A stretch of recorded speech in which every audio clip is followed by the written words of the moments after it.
All right. So welcome to potentially the most one-sided episode of No Soup for You ever. I have a spoon, Yes. but that's about it. That's all I have. And I Okay, love so this what spoon. okay, so what's the deal, Ed? I mean, what was the plan for this episode The plan was asparagus soup and why? because I am in Germany at the height of asparagus season. And Scott, what do they call asparagus in Germany? Well, they call it spargel, which they pronounce it spargel. Basically, it's asparagus. I'll be right back. Keep talking. Well, friends, I'm in my hotel room, and I'm not going to disclose the name of this hotel because I don't want to get in any sort of legal trouble. Oh, But you're this concerned about the hotel, throngs of fans that are going to this descend on you. hotel has a restaurant attached, a very nice restaurant, and they served Spargel cream soup or Spargel cream soup.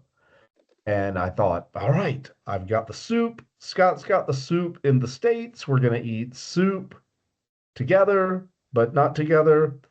But they would not serve me the soup in a to-go box. They would only serve the soup in a proper ceramic bowl, and they would not let me take it back to my room. And you Um, had a sense that they didn't want you recording in the restaurant either. I got a very good sense that I would not be welcome to record this episode in the restaurant and disturb all the other three patrons in the restaurant. So what we're gonna do is I'm gonna watch Scott eat some asparagus soup, and I'm gonna talk about my other love, my other culinary love, which is soda. I Okay. love sodas, and I got one, and I will talk about it because it shares some of the letters of Sparkle. It does. It does. Yeah, so that's all I can offer. Okay. Yeah. So let me tell you. So the plan was Ed was going to have delicious, authentic German uh, asparagus soup.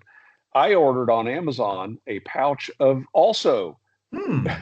German soup. This, in fact, they even had to stick a label on the back translating the label to English. And I had to follow those instructions in order to mix this powder. And it's really interesting because I was shocked at in the cooking process how this began to really look and smell just like the Spargel that I'd had in Germany. But so it's a powder. It's got a whole bunch of dehydrated components, but actually it's not that bad. What's in this thing doesn't look bad, and it begins with a roux and Huh. breaks down what's in the roux, and then it has 5% of this is asparagus, and so I had to mix this at home because it had to be cooked on a stove. What's weird about it is you mix it with cool water, then you heat that water while whisking until it comes to a boil, and then you lower it and you let it simmer. And I have it in the official Bucky's thermal cup here. So So it, Scott, two questions for you. Question yeah, number one, in a package like that, could this be like something that backpackers would eat? I mean, it's very uh space saving. yeah. And if you've got a backpacking stove and a pot and cool water and you're able to constantly stir it, Okay. It literally said to whisk, and I actually started with a spoon, and there was absolutely no way to get all the powder and things to integrate into the water. So I ended up having to use a whisk as the instructions called for. I don't hmm know. I mean, maybe you could, but I got the feeling as I was making this that I am actually making soup. It was not just a Mm, matter of I'm warming up the stuff. I mean, right. it was a bit of a process. So here you can see the soup, and it actually has some herbs floating in it. I don't know what herbs we're looking at here. So for our viewers that might be inventors of backpacking equipment, a backpacker's whisk. There's There money you to be go. had there. All right, There you Scott, question number two. Yeah. Why is that soup white? I thought asparagus was green, Scott, he Okay. said No, innocently. So what's super popular over in Germany is keeping the asparagus from exposure to the sun.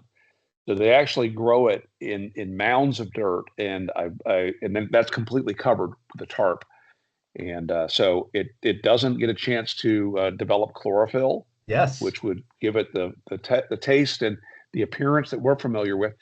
The texture, the exterior of white asparagus, the exterior is a bit more fibrous, and so they absolutely peel the Hmm. exterior off of it, and then inside you get a very tender.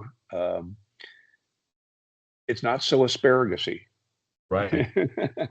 I'm gonna try this just because I've earned it. Yeah, Let me go know how ahead. this comes out. Do you happen to know another vegetable that is often covered to prevent the formation of chlorophyll? I know this because my grandmother intentionally did not cover this vegetable. I don't It's a know. cruciform vegetable. Does that help you at all? No, keep going. It's closely related to broccoli, cauliflower. Cauliflower is often covered to keep the florets white. If you don't cover it, they'll turn green. They Not do as start to gr turn. not as green as broccoli, but a pale green color. All right, tell us about the soup, Scott. Okay, I fully expected it to be a little bit granular because it was Mm. completely powder and dehydrated. But no, that whole process of bringing it to a boil and whisking it has completely rehydrated it. I was looking to see if there would be any chunks of white asparagus, and I was careful to whisk it and not to blend it. At one point, my brain went to, look, I'm going to get my immersion blender and just go to town on this thing. But I decided no, just in case there was some asparagus. Let me check the bottom of my thermos. Maybe there's a chance that there was some settling here. No, this is just creamy as could be. For our Latin scholars who are viewers, Scott took the singular asparagus and pluralized it, like alumnus, alumni. You know, we have a niche market, Scott, of viewers who are both backpacking enthusiasts and Latin scholars. I know, yeah. Well, we're trying to find our niche here, Ed, Yeah, or even niche if we have to. indeed. This Easy. is this is Paulaner Spezi, which Yes. is a mixture of orange soda and a cola together. Hmm. Um, it's highly caffeinated, which I need after the journey I had to get here, and it's fantastic. Okay. Germany also has a large selection of Fanta that we don't get in the States. Hmm. Um, I might end up with some of those later. Some white artichoke or I white don't believe they have asparagus or artichoke white. Fanta. Yeah. Yeah, that hasn't caught on yet. All right. So let me tell you about the soup. Tell me. If they served this to me in a restaurant in Germany, I would think something was up. It's a little Yeah. bit suspect, right? However, in a bar, a pub, Okay. I'd be perfectly happy with this. And I also suspect that if you were to make this and let it simmer for a while longer than I did it absolutely the minimal amount because I had to get out the door. Um, maybe the texture would change just a bit, but it's good. I'd be curious to hear what a German would think of that pouch right there. But the soup itself, I've had it in Germany a number of times. Ed's been in Germany this time of year a few times, and you'll find that the white asparagus is just at that point at the height of its Yes. season. And the very first time I was there, I thought, oh, this they're telling me, oh, this is very special. It's rare. We get this white asparagus.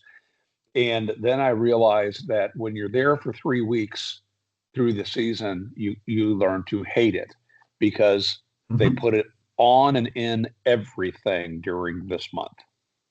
Oftentimes, it's the only vegetarian alternative to the traditional German cuisine.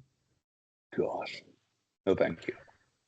You know, Scott, some of our viewers might not know this, but in addition to soup, one of your other one of your other loves in life is horology. And in 1989, my parents bought me a Swatch watch, Nice. and this watch died. The battery died after several years of service, and the jeweler in my hometown refused to change the battery on this watch because he didn't feel competent doing it. Uh, so I know. So he was a jeweler, not a watch guy. So when I landed in the Zurich airport, there happened to be a Swatch dealer in the Zurich airport, and so I brought this watch with me from 1989 over Time there. travel. And sure enough, a delightful person working in the Swatch store. Her name is Marin. So if you're the Swatch Corporation, Marin at the Zurich airport is a great employee. She replaced the battery and replaced the band because the band was practically dry rotted. It does have some issue with the plastic here. It's gotten really brittle over time, but I'm thrilled as can be that I've got this watch working again.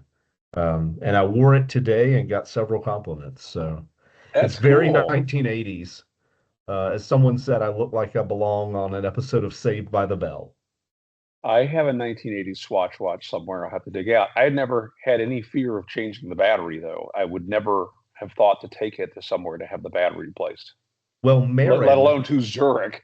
Marin told me that there was some corrosion beneath the battery, and that may have been why the jeweler was afraid to mess with it. But she had this little tool that blew out some air into it, and she was able to get rid of the corrosion, and now it works great. That's neat. And So now it has even more meaning to you, the fact that you took it back to its homeland.